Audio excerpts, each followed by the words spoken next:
Welcome, everybody. Welcome, Renee. Thank you. We have the pleasure to have Renee Cunningham, or Cunningham, the Italian way. We rehearsed the surname, but the Italian way always makes it.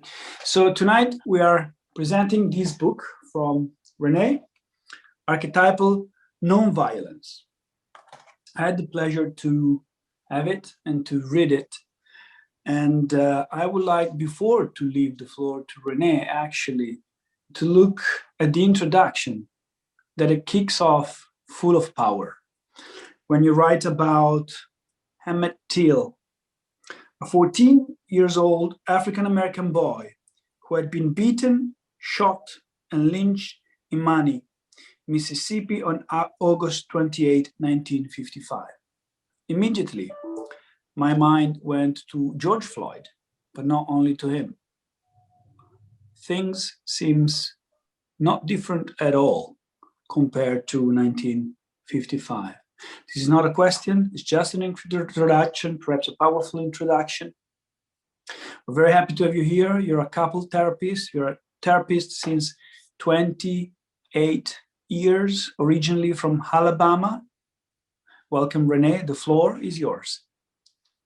Thank you, Stefano, Bernard, and Paul.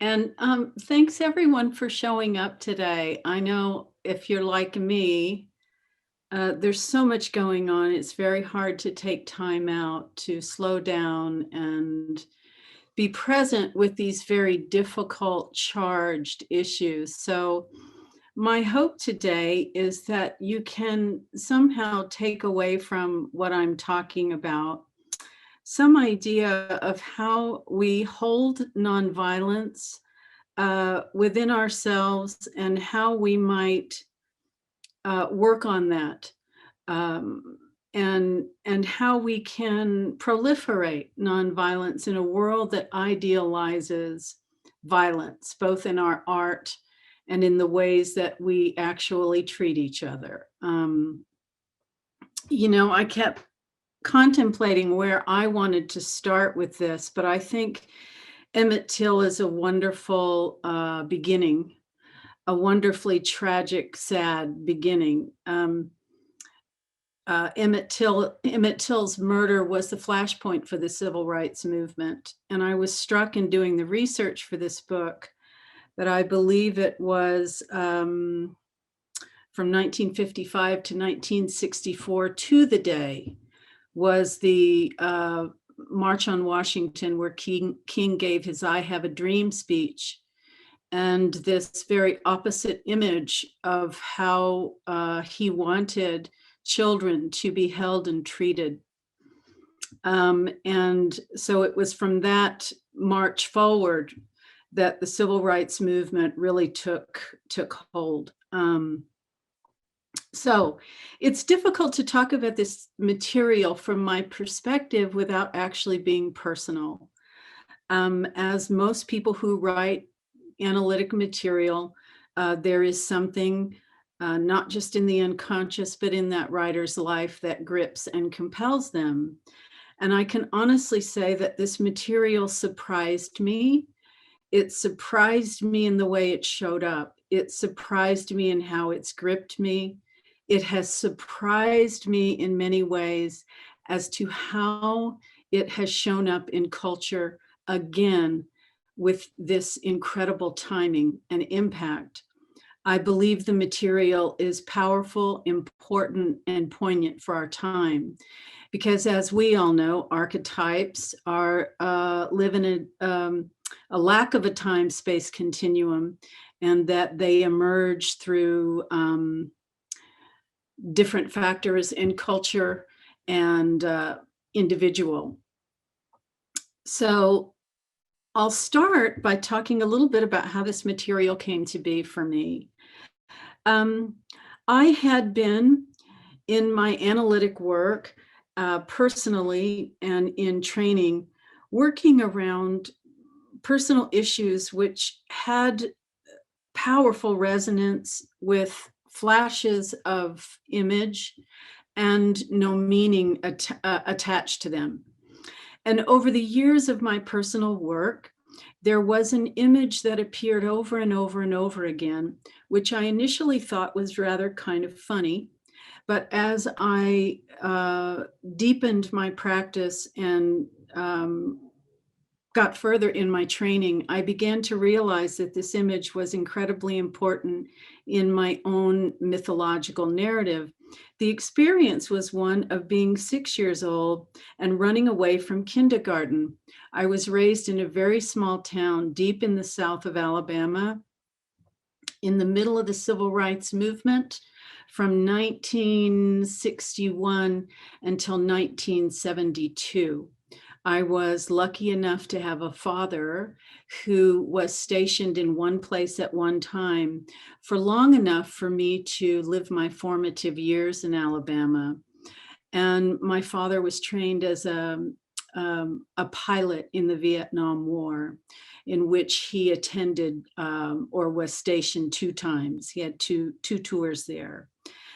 But the event of running away from kindergarten was catapulted into, if you will, the event itself was stimulated by a teacher accusing me of something I had not done.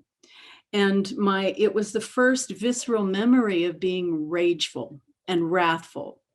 And I marched home during the break and refused to go to kindergarten again because of the injustice.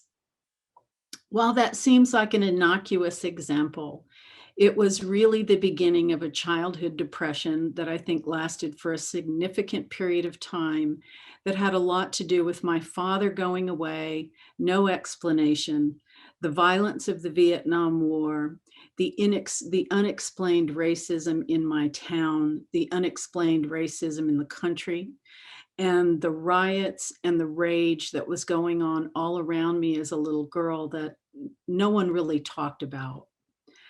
So my fascination with King began when I was tiny.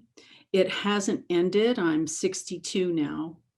And there were images of King as a little girl during that time that were on my television set that captivated me, that provided me with some hope, some understanding of what was happening around me when the adults in the room and in the community could not really explain the violent events in my community. So as I grew older, I never really understood why King was so fascinating for me, outside of the fact that he was a powerful figure representing a very dark aspect of our human nature. And so in 2013, during a pivotal time in my training, there was a conference in Birmingham, and it offered me the opportunity for the first time in 55 years to go back to Alabama, to visit the place where I grew up, to try to make sense of some events that happened to me. And so I rented a car and I drove down to this small town. And along the way, I had this idea of writing about Selma with no understanding of why the idea showed up in my mind. I did remember it from history. And when I got to my hotel room, synchronistically, the next spring was to be the 50th anniversary.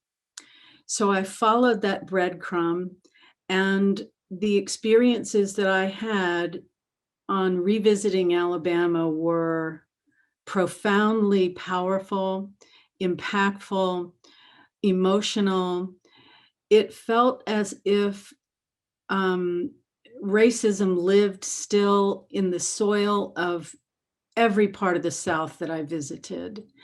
And it was something I can't explain, except that I was compelled that I had to write this story. So that's how the book really began for me. And on the way back to Birmingham, I went to Selma after I had the idea and looked up the information on the computer. I was stunned to see that the first march in Selma was my 6th birthday. And so going to the town, I went to the bridge, I went to the courthouse, I visited the church. I didn't get to go inside, but I knew where it was. And so I was gripped by the story.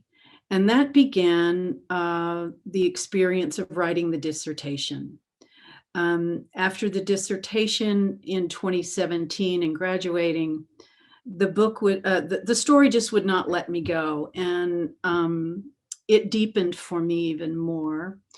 And so I submitted the proposal, the book came out, and here we have it. But I think what's really important as well is that the topic of racism for me was exceedingly important in defining who I was as a child.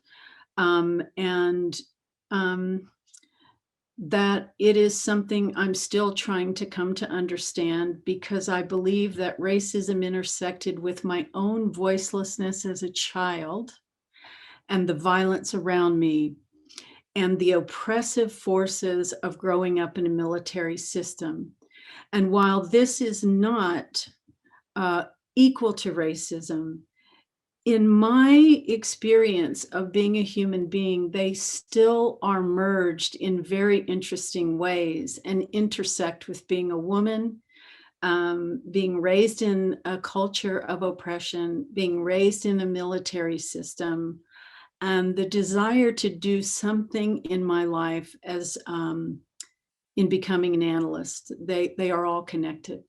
I think it's very important also that I say that King was a fascination for me because he represented, I believe, the split that developed in my grief of losing the father I knew who went away to Vietnam, and a relationship that I developed in my mind with this comforting, powerful man. So this is where the story began. And then I will say that my fascination with my own inner aggressor, my struggle with my own anger and rage, my absolute desire to understand and try and come to terms with to the best of my ability with that inner aggressor, compelled my work as an analyst, my work as an individual, and also my hope to be able to contribute somehow to the fractured state of our divided states now, whether they be with our patients in analysis or in our communities and culture. So this material is exceedingly powerful. I don't have all the answers, but I do enjoy the conversation around where we are to go next, where we are in our culture and our collective state now, and what really is nonviolence. Archetypally, how does it show up in all of us? What does it say about how we can utilize the ethos or the ethics of nonviolence in a way to come to know the inner other in ourselves? I really believe that nonviolence in and of itself, while we know it as a structurally transformative theory, meaning that social and political change can happen when it's utilized, what Selma really talks about is how nonviolence is a psychological position. It is a spiritual path that has no end, but is a goal within which we can all move towards, as Gandhi says, unconsciously and throughout the lifespan. From my understanding as a Jungian analyst, nonviolence itself is exceedingly organic in the analytic experience and can only happen in one's relationship with the self, with self and other, and the ongoing conversation of consciousness in the face of aggression and violence in the analytic space. When I'm talking about violence, I'm talking about inner turgid waters of the unconscious and the projective process of violence and projection of the other as the enemy, or the other as the harmer. So what I really came to understand and image in my mind around nonviolence is that in the holding of tension of opposites in our work and our capacity to work on this throughout our lifespan, we open the door to the numinous or to the self within which that symbol, whatever that symbol is, whatever it looks like, that is hidden in the subjective third between the analyst, the analysand, or individuals in a relationship, the likelihood of that symbol showing up is, how shall I say, much more fertile with the practice of nonviolence.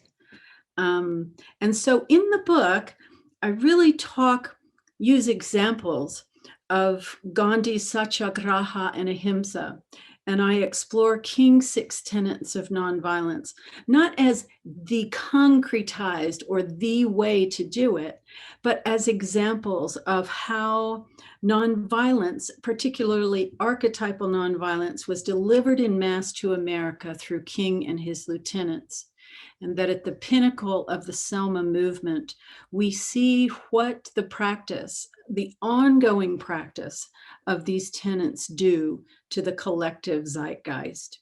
And while consciousness was delivered only momentarily or enough for the deliverance of the passing of the Civil Rights Act and the Voting Rights Act of 1965, that is the, shall we say, the nodal point within which, the ideal within which we're always moving towards in America, I believe, regardless of our regressive movements in violence. And so Selma was very important to examine, not only in our cultural and country development, but for us to look more at in terms of individual practice, particularly given, for instance, the dissolution in organized religion all over the world. I believe it's a very containing force and a feminine force that can really help us unify collectively and work towards what I feel is annihilating forces to our species right now, particularly around climate change. So I think with that, I'll leave the floor open to questions. I think I've said about all I can right off the top of my head, and so I'm happy to clarify and talk about whatever you all feel is important to you. Thank you. Thank you so much. Your book is skinny, but it's so powerful from the very first word to the last one. I have 2 questions. I will try to condensate them. One is provocative, but we discuss about that question. We rehearse, because I looked at us. I think we are 35. Yeah.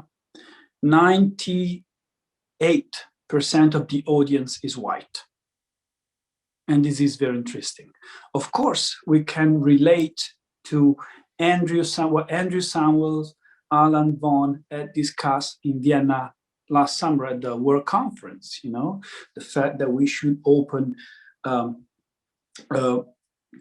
analysts, to training, and to people of different areas, and why the majority of the analysts are white. But the question for you is, why a woman that is white writes this book? Where does it come from? You gave me the best answer before. Just repeat that. I know it's very personal for you, but it's important what you said before. Well, no, I can't remember what I said before because you have me on the spot. But well, it's really interesting. As a white person speaking about it, I don't think about it in terms of the fact that I'm white. I think about it in terms of the fact that, well, if whites are mostly part of the problem, and that I grew up in the South, and I understand from a white point of view the disgust, the abuse, the oppression. Why would my voice not matter? It's so, I don't want to learn, for instance, about racism from another white person. I want to learn it from both. I want to learn it from African Americans. I want the conversation to be open with both. And there is, I mean, we are in a relationship. When I grew up, Blacks lived on the other side of town. We weren't communicating. We weren't related. I only knew them through people that were their housekeepers, or I had a teacher, thankfully, in grade school who was very had a tremendous impression upon me. But because I'm a privileged white woman, why would I not have something to say that I could learn from the other side around what I need to know, and vice versa? I understand from many people that it said, and this I don't understand, that white people need to do the work that they haven't done for centuries around this issue. I couldn't agree more, but I need the other to help me understand. I need a dialogue with the other to help me understand. I won't know it any other way. What you said before, when we were chit-chatting before to start this webinar, you said, because I had a question in my mind, and until I wrote the book, I couldn't get that question out of my mind. So it's something very personal. That's what I like from your answer, that although you're white, you had a question that it matters so much to you. And the result is this book. Please send us your question through the message, through the chat box. I will read the question and share it with Renee. The first question is from Susan.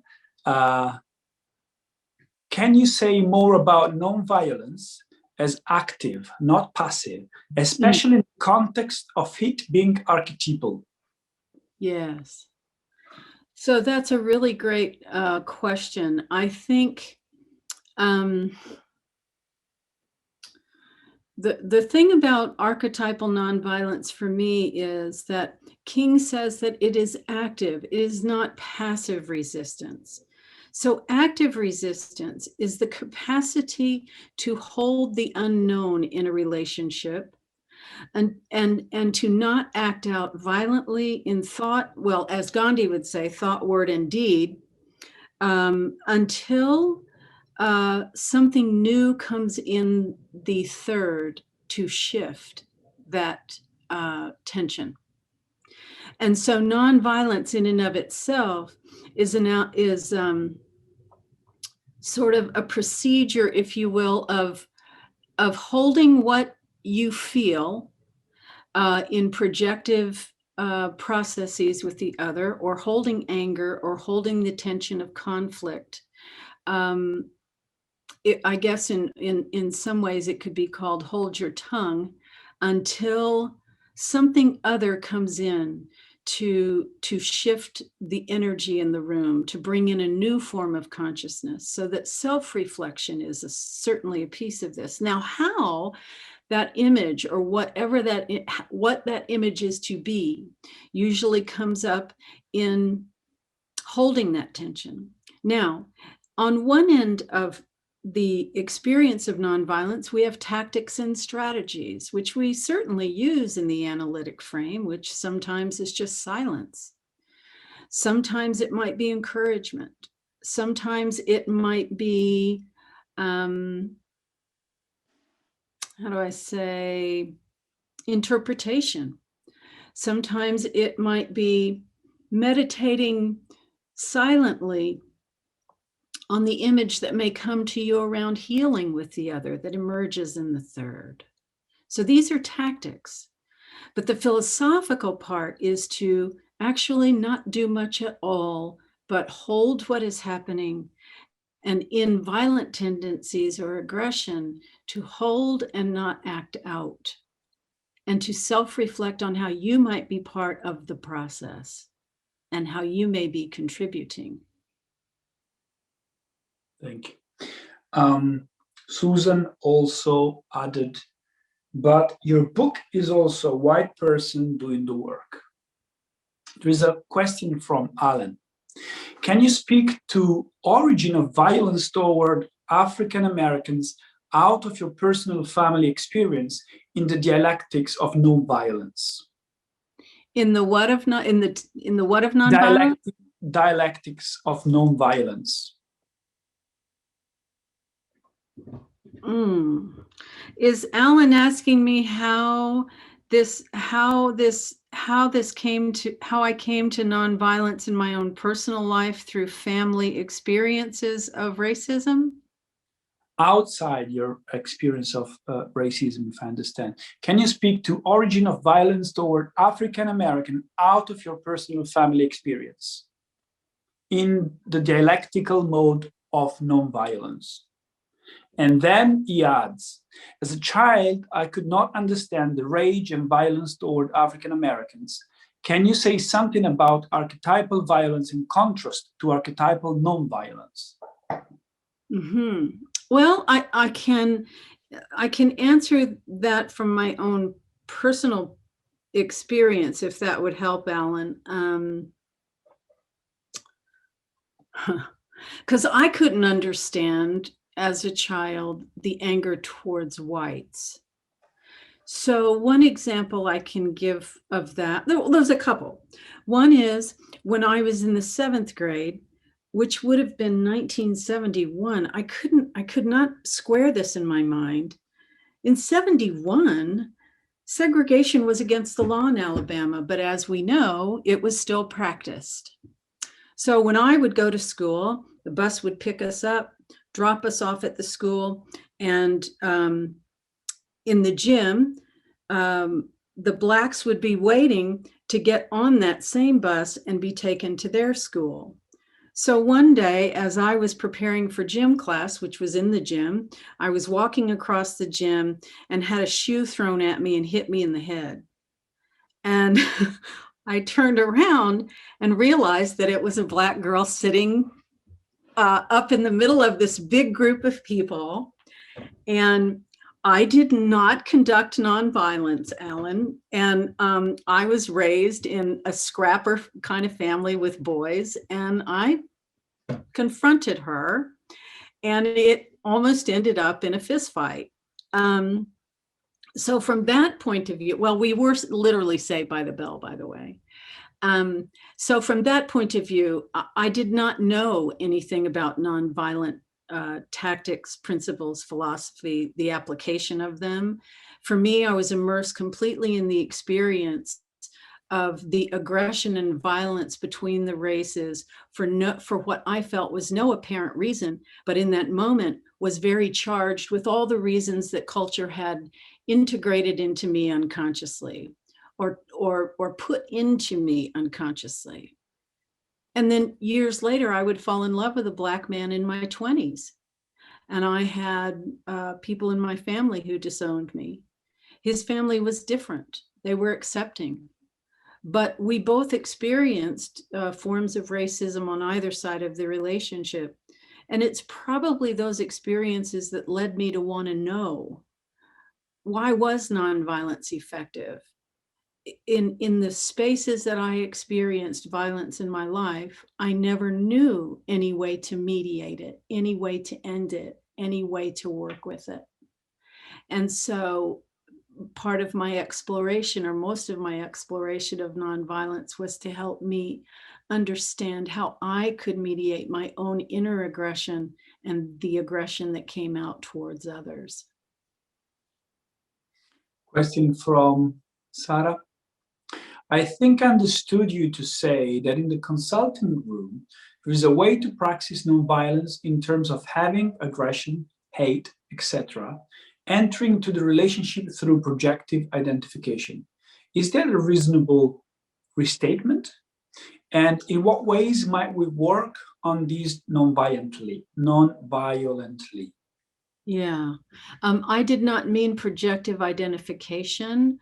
I meant the capacity to hold the projection in the transference from the patient, and being able to hold that projection and your own feelings about it, your own ego experience, and then self-reflect in that projection that the patient is giving you on ways in which that is a projection, not a ways in which it is a projection, it may not be a projection, and ways in which you can hold both of those and talk about it. And that in the nonviolent dialogue that you can develop with the patient about that, something new may emerge around relatedness, that in that projection, a power paradigm may be set in place or set in motion.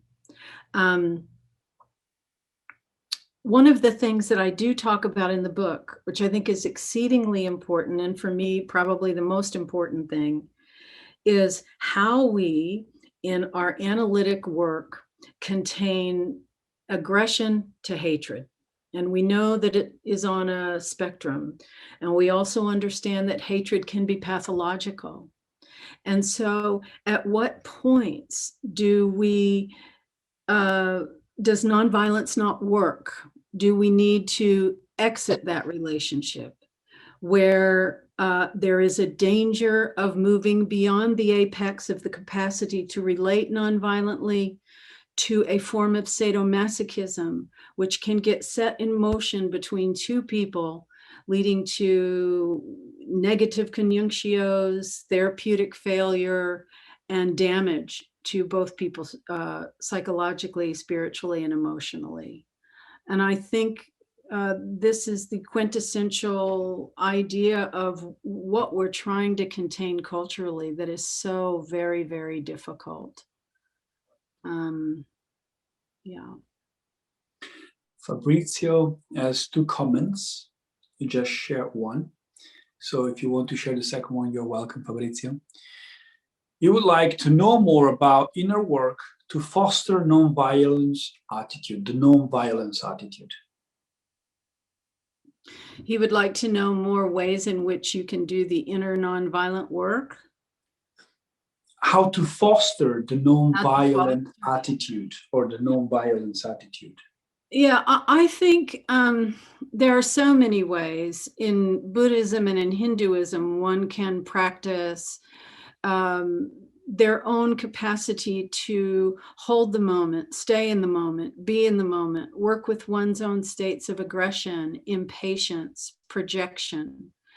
And then in our own analytic work, it's important, of course, the core of the analytic work is shadow work.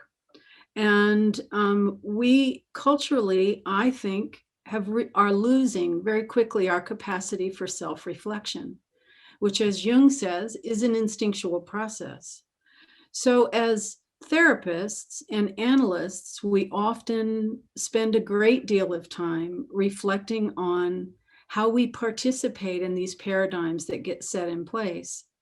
Much of what I attempt to do in my own work is to slow down, be present, be in a meditative state, and also to very much attempt to connect with the other through eye contact, body resonance, communication, interpretation, and most importantly, emotional vulnerability, while also being active mentally.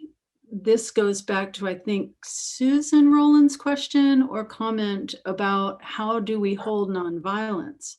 It's an active process of always watching, listening deeply, meditating on how you as an individual can communicate to the other in a non-conflictual, non-confrontational, well, sometimes it is confrontational, let's just be open about it. Sometimes what that person needs is a confrontational comment or a confrontational interpretation, because it can be delivered in no other way. You've tried every other way to do that. But it's all about consciousness. and what that looks like in the moment. We have a question for George. It's a long one, and I'm tired because here is almost 10, so apologize for my English. In regards to archetypes, how would you suggest we steer our psyche to one rather than the other? Do you think some are intrinsically drawn to some more than others, as it may be similar to complexes in a sense in that we develop certain things which help groups us in those complexes in a way we can suggest people don't have complexes, but rather complexes have us? Yeah. Okay. Yeah, that's a very interesting question, right? Because if complexes have us, how do we work with going one way or another? Right? Well, consciousness is what softens the complex. And so this really, I think, appeals again to the activism in nonviolence, that holding that tension without doing anything sometimes for a very long time may be the way of inviting a new consciousness in. And by the way, that new consciousness is not always going to be good or right or just. It may actually be a repressed violent tendency that both people have been participating in that needs to come out. So it is the capacity to hold and invite, but observe and reflect. And also that it is the nature of the patient that we're working with, but it's also that is in the room, and also that we are containing through our observing and deep listening. Question from... Yeah, sorry. go ahead. Go ahead, I'm sorry. It's a new question, so if you have a few more words, you're welcome. No, I don't. Go ahead, Stefano. It's okay. Fran, how is the holding in archetypal nonviolence like the holding in attachment theory? This is very interesting work. What can we do to include the experience of ourselves without negation and still honor the experience of being Afro-American?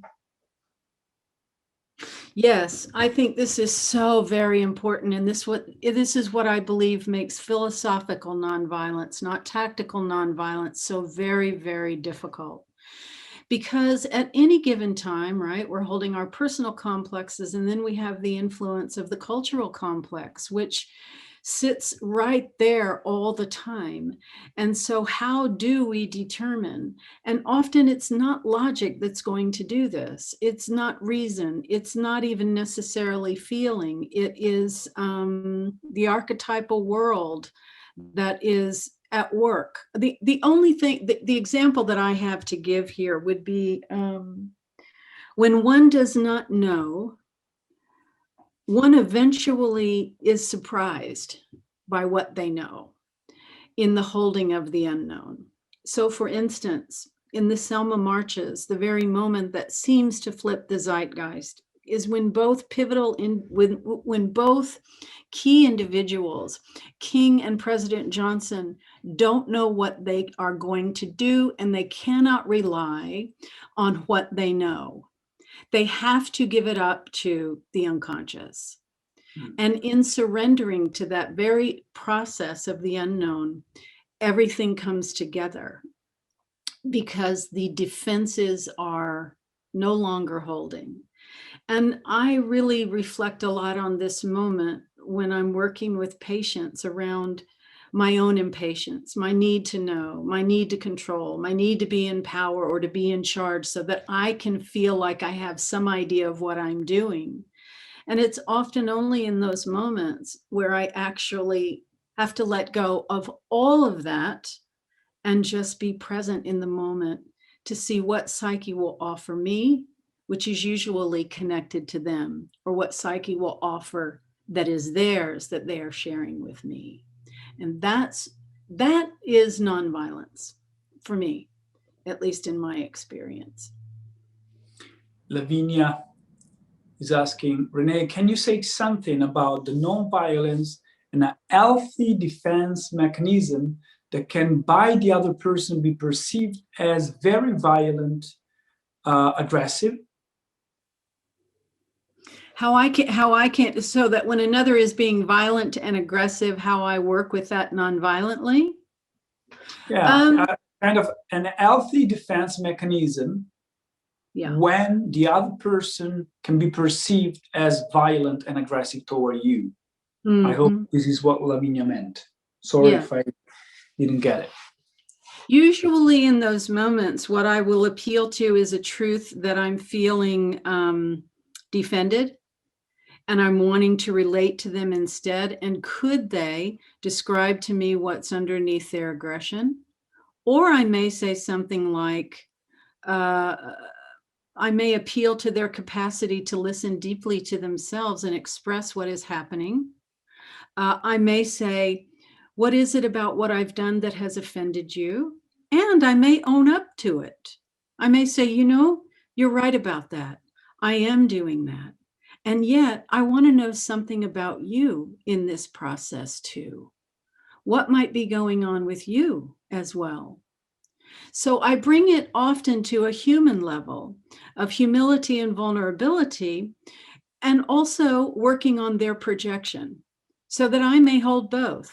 I may own up to the projection, but then I'll return to what it is in them that they're angry about.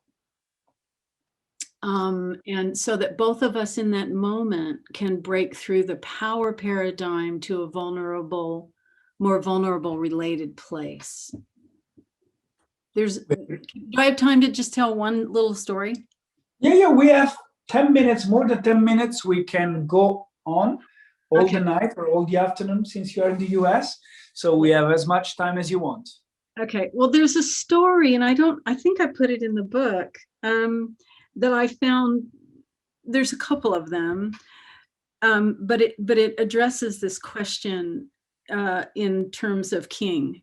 So people always said King was so masterful in how he addressed violence that came his way. And there was a story of them when they went north up to Chicago, which was an exceedingly violent place. And they were doing a march around a park. And a white woman came up to King and spat on him and said something really nasty to him. And he looked at her and said, you know, you're way too beautiful to be so mean. And, you know, we could think about this in a sexist way, but we could also think about it in a nonviolent way, which is that he had this capacity in that moment to address something in her unconscious that she responded to, whatever that was, we'll never know, except that a couple of hours later, she came up to him and apologized. And while he was a very powerful figure, and that this may have led to that because of who he was, we have to look at the capacity for him on some level, perhaps, to know unconsciously what she needed in that very moment. And this, of course, is what they trained a lot for in the civil rights marches. They trained for years and years about this. And they were often trained not to do anything until something came up around an intervention. And it was often with sitting and saying nothing, and then something would come to them, and they would say it, they would do it, and it would work. Now, sometimes it didn't, but their training was similar to what we do in analysis with how we hold what we do not know.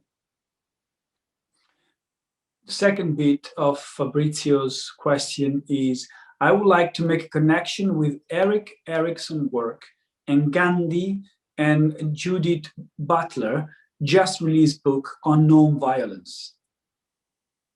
I have Judith Butler's book, but I haven't read it. But I think, Fabrizio, you're bringing up a very important point, which is how the personal complexes of people like Gandhi and King and Jung related to their work and expressed their work. And so Erik Erikson was the first one that actually related Gandhi's intrapsychic dynamics to his nonviolent theory, which was connected mostly to his father complex.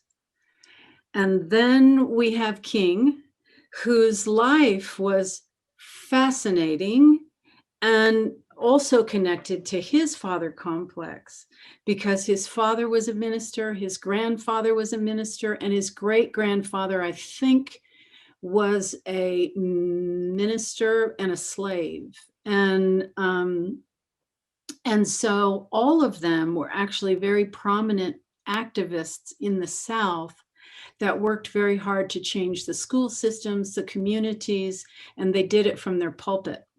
So here we have King, who comes in and is trained as a minister with an incredible mind, was very hesitant about becoming the leader of the civil rights movement, but actually picked up the mantle, and even in his shadow complex, carried his father's stuff into the work of nonviolence. And he was raised, unfortunately, with a father that was physically abusive with him.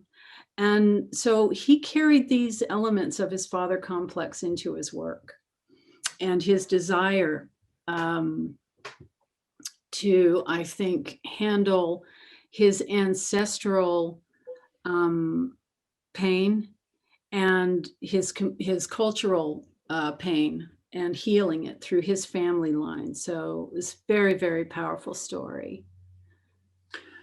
I would like now to do something we don't do often. Actually, we did it only once, but I don't know if this person is able to connect. Alan, if we connect your mic and you connect your video, are you up to ask your new question to Renee?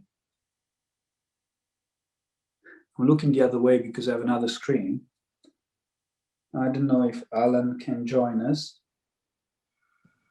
Yes. Alan? So, listen, I can't join you on the screen. I'm just recovering. It's okay. Hi, welcome. But yeah, so Renee, hi, how are you? And hi, thank you I'm for okay. the Alan, presentation. how are you? Good, good. Listen, I just wanted you to comment on the life of John Lewis as an example of archetypal nonviolence, whether or not he's featured in your book. I've ordered the book. I haven't had the chance to read it yet, but that question came to my mind, and I am looking at the legislation that he's proposed on voter suppression as part of a paper that I've just finished for JP, and I wanted to know what you thought of John Lewis's life in relation to your theory about archetypal nonviolence. Yeah, I think that John Lewis was a magical person. Mm-hmm. What he did with his life after his work in Selma is remarkable. One of my memories of him that's so striking is the sit-in that he conducted the year before he passed in the Senate. And he was inspirational on many levels. And his story, too, about how he met King was really beautiful. And he was from Troy, Alabama. My father got his business degree from Troy State University. And so he was interested in nonviolence. I really wanted to know more of John Lewis's story myself, but have not had a chance to do much work on that. Mm-hmm. But I think archetypally, yes, his march on Bloody Sunday across the bridge in Selma, I think sealed him as one of the most important leaders of the movement as well. And he was interesting in the sense that he really carried on King's work into government. And I would not be surprised if much of the legislation like they're passing now And even legislation that is to come isn't because of the unconscious integration of nonviolence that has happened and been conducted with members of Congress and the Senate, even though they are particularly calcified and divided. I wonder about that a lot. Alan, do you want to add something? Well, I think Renee and I are going to be on a panel in July with the, and so we'll be able to talk more about it. I do feel personally that it's really quite a challenge to have come of age in the civil rights movement and to watch the violence on television and to somehow get to a place of nonviolence. It's still very, very difficult to deal with personal complexes and cultural complexes around that. And it's still quite a struggle, I think, today, where we are with racism in contemporary society. And, you know, I would love it if somebody had a cure for racism, or if you had any thoughts about that, Renee, that would be helpful to share from your thinking about archetypal nonviolence. Mm-hmm.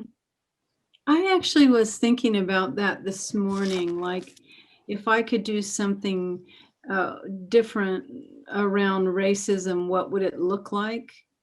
And I had all these ideas about sharing, but I don't think we're there yet. I think there's a lot of grief and sadness and rage that maybe being together cannot mediate yet.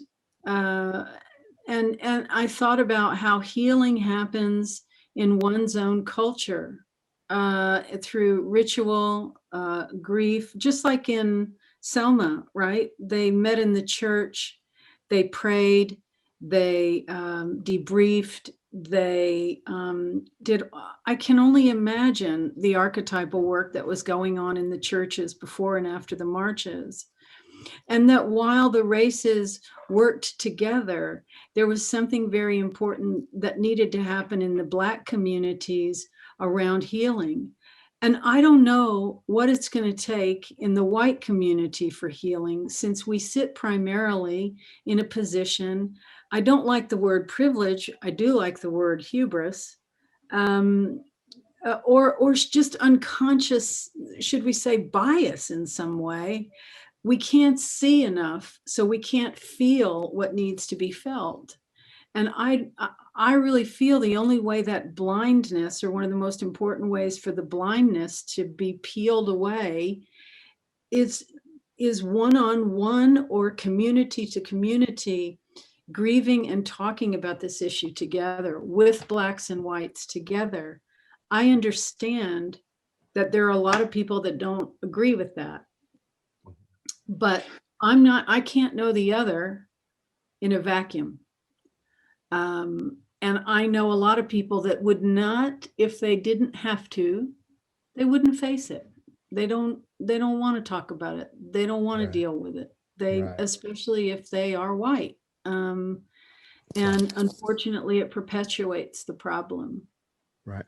I just wanted to pitch the idea of Jung's stages of psychoanalysis, psychotherapy, and I think that the first stage of confession at the collective level would be very, very helpful to move in the direction of a truth and reconciliation, and the same way that we have the example in South Africa with Nelson Mandela.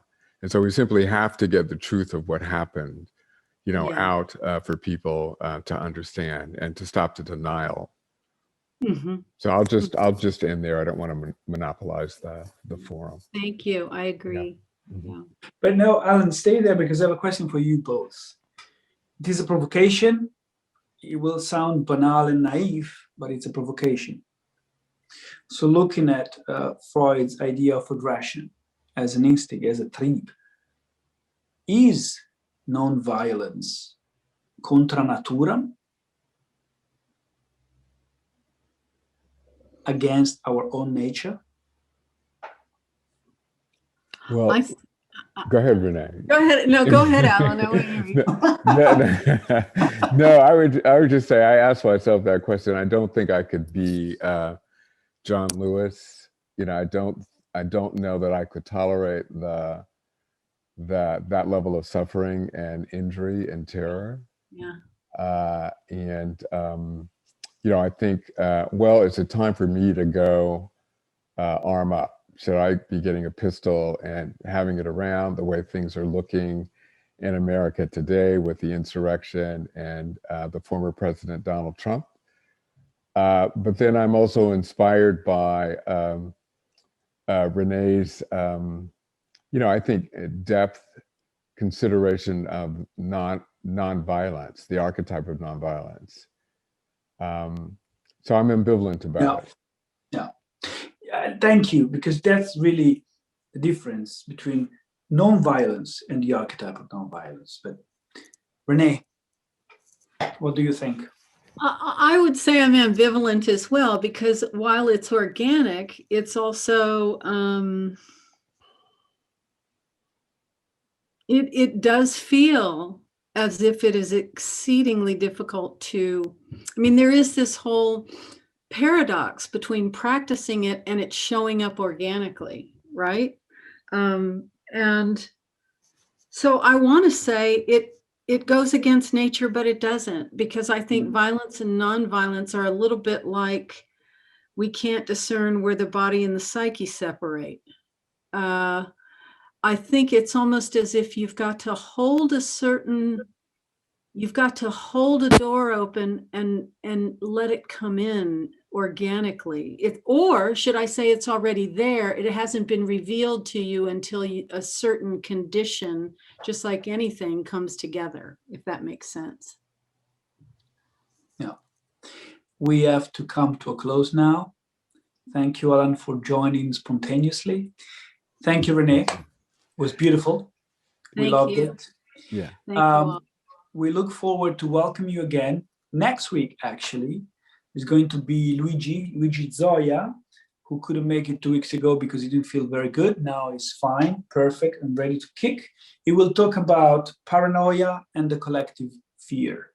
And in 2 weeks, we have 2 sociologists that will talk about individuation and actually psychosocial generativity. It's a very interesting topic. So we're going back to back every week. It's cold outside, so there is nothing better than to join Psychosocial Wednesday. Thank you, everybody. Good night, and buy Renee's book. Yeah, buy the book. Thank you, guys. Thank you. Bye-bye. Bye. Thank Bye-bye. you. Ciao. Bye.